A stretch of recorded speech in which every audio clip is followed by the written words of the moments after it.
सोहम भावे सांडिली बाह्य पूजा,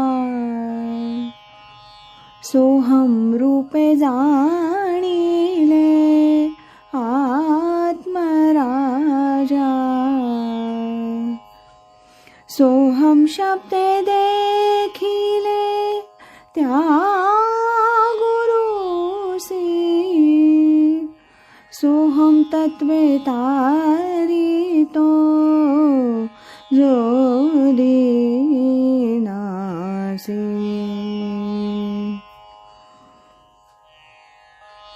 आज ऐकूया परमपूज्य गजानन महाराज गुप्ते यांच्या आत्मप्रभा या ग्रंथातील प्रस्तावना दुसरी, भाग पहिला. ही प्रस्तावना लिहिली आहे प्रताप नरहरी यंदे यांनी. अश्विन शुक्ल 3 शके 1868 या दिवशी श्री गजानन महाराजांनी देह ठेवला. त्यानंतर आत्मप्रभेची पहिली आवृत्ती प्रसिद्ध झाली. ही पहिली आवृत्ती संपून बरेच दिवस झाले. सोपी भाषा आणि अधिकारयुक्त उपदेश या दोन्हीचा सुरेख संगम या पुस्तकात झाला असल्यानं शास्त्री पंडितांपेक्षा सामान्य वाचक आणि साधक यांच्यामध्ये आत्मप्रभा अधिक प्रिय झाली. इतकंच नव्हे तर महाराजांचा अनुग्रह म्हणून ज्यांनी ज्यांनी तिचा स्वीकार केला त्यांना त्यांना अंतरीचे अनुभव देऊन श्री महाराजांनी कृतार्थ केल्याचा अनुभव आला. ध्यान मार्गातील उच्च अनुभव एखाद्यास मिळावे असं माझ्यासारख्याला कितीही वाटलं तरी केवळ एक सदिच्छा या पलीकडे त्या वाटण्याला काही किंमत नसते. परंतु परमात्म स्वरूप होऊन सहजावस्थेत खेळणाऱ्या महाराजांची अशी इच्छा स्फुरली की समोरच्याच काय पण बाहेरगावी असलेल्या मुमुक्षूंना देखील अध्यात्म मार्गावरील उच्च अनुभव प्राप्त होत असत हे मला माहिती आहे. महाराजांनी लिहिलेलं कार्ड दारात येऊन पडलं की कुणाची कुंडलिनी उत्थापन व्हावी तर कुणाचं देहभान नाहीसं व्हावं अशा गोष्टी घडून येत असत. मग ईशप्राप्तीसाठी तळमळणाऱ्या साधकाला मार्गदर्शन व्हावं म्हणून जी आत्मप्रभा महाराजांनी लिहिली तिच्या वाचनानं असेच अनुभव श्रद्धायुक्त साधकांना महाराज समाधीस्थ झाल्यानंतरही येत असले तर त्यात आश्चर्य नाही. महाराजांनी आत्मप्रभेच्या द्वारे आपलं कार्य अशा रीतीनं चालू ठेवलंय आणि त्यामुळं महाराजांच्या कृपेनं आत्मप्रभेची दुसरी आवृत्ती प्रसिद्ध करण्याचा योग आम्हाला लाभलाय. श्री महाराजांनी इसवी सन 1943 साली मला पदरात घेतलं आणि माझ्यावर अनपेक्षित कृपेचा वर्षाव केला. भुकेल्या लेकराला माऊली जशी निरपेक्ष मायेनं स्वतःच्या पदराखाली ओढून घेते तद्वत निज प्रेमाचा अखंड पान्हा या सोहम स्तन्याच्या स्वरूपात महाराज मला पाजित आहेत आणि मी सांसारिक जीवन कंठित असलो तरीही महाराजांच्या कृपेचे अनुभव क्षणोक्षणी पदोपदी घेत आहे. नित्याच्या व्यवहारात अगदी अलीकडे महाराजांच्या कृपेचा मी एक फार मोठा अनुभव घेतला.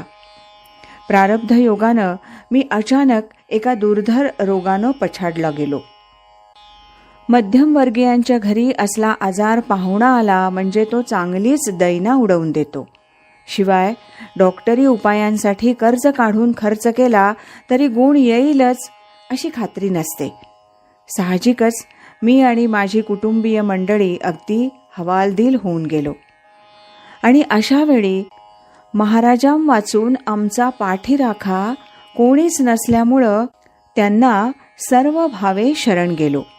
आणि आश्चर्याची गोष्ट अशी की विश्वशक्ती रूपानं चराचरात भरून राहिलेले माझे सद्गुरू गुप्त रूपानं धावून आले आणि त्यांनी सुहृद, सज्जन, स्नेही, डॉक्टर, वैद्य यांच्या मनात माझ्याविषयी अचानक इतकी अनुकंपा आणि स्नेह निर्माण केला की मला स्वतःला यत्किंचितही तोशिष न पडता आधुनिक वैद्यकातील उत्तमोत्तम उपायांचा सहजी लाभ होऊ शकला आणि आज मी पूर्ववत शारीरिक आरोग्याचा उपभोग घेत आहे. या गोष्टीला कोणी काहीही म्हणो, परंतु मृत्यूवर मिळवलेला हा विजय म्हणजे महाराजांच्या कृपेचा आणि त्यांनी प्रसन्न होऊन दिलेल्या सोहम अजपानुग्रहाचाच बिनमोल आणि प्रत्यक्ष पुरावा आहे असं मी समजतो. याशिवाय अधिक शब्दांनी लिहिताच येत नाही. आत्मस्तुतीच्या आरोपाचा धोका पत्करूनही मला मोठ्या समाधानानं सांगावंसं वाटतं की महाराजांनी दिलेल्या सोहम परमामृत मात्रेचे वळसे मला दुबळ्याला जरी जिरवण्याची ताकद नसली तरी माझ्यावरील प्रेमामुळं महाराजच ते पचनी पाडून देत आहेत. महाराजांच्या कृपेनं आज मी अशा काही विशिष्ट आनंदाच्या स्थितीचा अनुभव घेत आहे की त्या आनंद लहरींच्या तालावरच माझे नित्याचे सर्व व्यवहार होत असतात. मला एक प्रकारची निर्भयता आली आहे. मी लहान आहे, अज्ञान आहे, पण महाराजांचा आहे आणि म्हणूनच महाराजांच्या या थोर पुस्तकाला प्रस्तावना लिहिण्याचं भाग्य माझ्या वाट्याला आलंय. या दुसऱ्या प्रस्तावनेतला दुसरा भाग आता आपण उद्या ऐकूया. श्रीमत सच्चिदानंद सद्गुरु श्री गजानन महाराज की जय. श्रीमत सच्चिदानंद सद्गुरु श्री स्वामी स्वरूपानंद महाराज की जय. हरि ओम तत्सत.